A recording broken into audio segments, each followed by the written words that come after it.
Hi everyone எல்லாருக்கும் first வணக்கம்.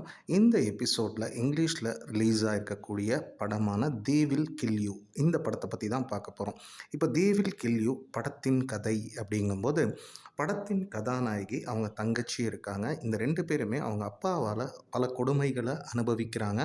அப்படி இருக்க இவங்க அப்பாட்டேருந்து அந்த தங்கச்சியை கூப்பிட்டு எப்படியாவது நம்ம தப்பிச்சு போய் பொழைச்சிக்கலாங்கிற மாதிரி அக்கா நினைக்க, அவங்க பேர் வந்து ஏஷியா ரேவ்ஸ். ஸோ அப்படி இருக்க ஒரு பாயிண்டில் என்ன பண்ணிடுறாங்கன்னா, இவங்களே இந்த கதாநாயகி அவங்க அப்பாவை கொன்னுடுறாங்க. அப்போ அந்த தங்கச்சி ஆம்புலன்ஸில் கூட போகிறாங்க. இவங்க வந்து அப்பாவை கொன்னதுனால ஜெயிலுக்கு போயிடுறாங்க. ஆஃப்டர் ஒரு 10 இயர்ஸ்க்கு அப்புறம் அவங்க ஜெயிலேருந்து ரிலீஸ் ஆகி வராங்க. அப்போது வந்து பார்த்திங்கன்னா அவங்களுக்கு வந்து அவங்க தங்கச்சி இருக்கிற ஒரு இடம் வந்து வெர்ஜில் அப்படிங்கிற ஒரு அப்பார்ட்மெண்ட்டில் இருக்குது. ஸோ அங்கே வந்து ஒரு ஹவுஸ்மேட் வேலைக்கு போய் சேர்றாங்க.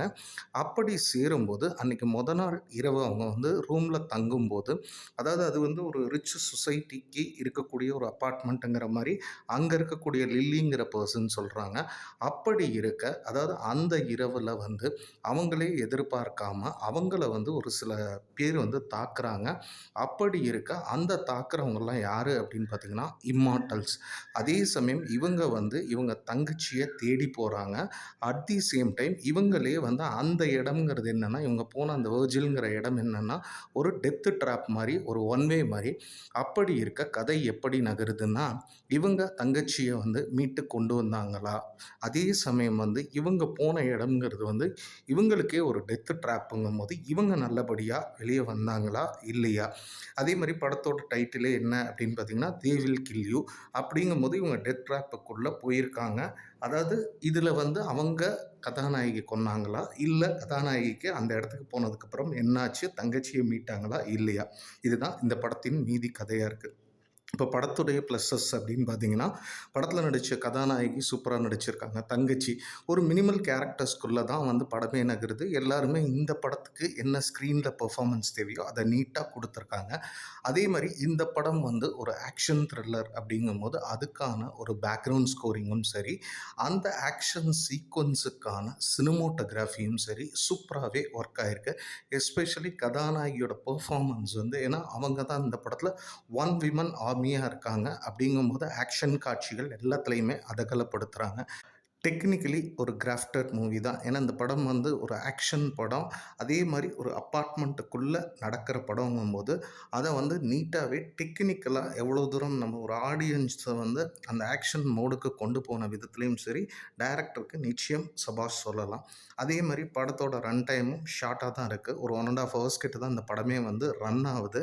அப்படிங்கும்போது அதில் வந்து அந்த ஆக்ஷன் பிளாக்ஸு ஸ்பெஷலாக வந்து சூப்பராக இருக்கிறது எதுன்னா நிச்சயம் அந்த ஆக்ஷன் சீக்வன்ஸ் தான். ஆக்ஷன் லவராக இருந்தால் இந்த படம் வந்து கவர்றதுக்கு நிறைய வாய்ப்பு இருக்குது. சரி, இந்த படத்தில் வேறு என்னெல்லாம் செஞ்சுருந்தா இந்த படம்ங்கிறது வந்து இன்னும் பெரிதாக அமைந்திருக்கும் அப்படின்னு பார்த்தீங்கன்னா, அதாவது ஒரு ப்ரெடிக்டபிள் லைன் தான். அதே சமயம் வந்து வன்முறை காட்சிகள் எக்கச்சக்கமாக இருக்குது. சில லாஜிக்கல் லூப்போல்ஸும் படத்தில் இருக்கத்தான் செய்யுது. இதெல்லாம் தாண்டி தே வில் கில் யூ படம் எப்படி இருக்குன்னா, அதாவது கதாநாயகி அவங்க தங்கச்சி அவங்க அப்பாட்டேருந்து வந்து சில கொடுமைகளை அனுபவிக்கிறாங்க. அப்படி இருக்க கதாநாயகி தன் அப்பாவை கொன்னுட்டு ஜெயிலுக்கு போயிடுறாங்க. இந்த மீன் டைம் தங்கச்சியும் போயிடுறாங்க. அந்த தங்கச்சியை தேடி இவங்க வெர்ஜில்ங்கிற இடத்துக்கு போகிறாங்க. அங்கே போகும்போது அங்கே போன அது வந்து ஒரு டெத் ட்ராப்பான இடம். அந்த இடத்துலேருந்து இவங்க வந்தாங்களா, அதே மாதிரி தங்கச்சியை மீட்டாங்களா, இதை வந்து ஒரு ஆக்ஷன் ஓரியன்டட் ஸ்டோரியாக என்கேஜிங்காக சொல்லியிருக்காங்க. நிச்சயம் ஆக்ஷன் லவ்வர்ஸுக்கு இந்த படம் கவர்றதுக்கு நிறைய வாய்ப்பு இருக்குது. கம்மிங் டு ஜென்ரல் ஆடியன்ஸ், அதாவது இது வந்து ஒரு ஆக்ஷன் படம்னு நம்ம ப்ரிப்பேர் பண்ணி டெக்னிக்கலி சவுண்டட் ஒரு கதாநாயகியோட பெர்ஃபார்மன்ஸ் இதெல்லாம் நமக்கு பார்க்கணும் அப்படின்றது தான் இந்த படம் நிச்சயம் உங்களை வந்து சாட்டிஸ்ஃபை பண்ணும். படத்தை பொறுத்த வரைக்கும் சென்சார் சர்டிஃபிகேஷன் தான். ரத்தம் தெரிக்கக்கூடிய காட்சிகள் எக்கச்சக்கமாக இருக்குது. இதை மைண்டில் வச்சுட்டு பார்க்குறவங்க பாருங்கள். மேலும் ஒரு புதிய திரை விமர்சனத்தில் உங்களை வந்து சந்திக்கிறேன். நன்றி, வணக்கம்.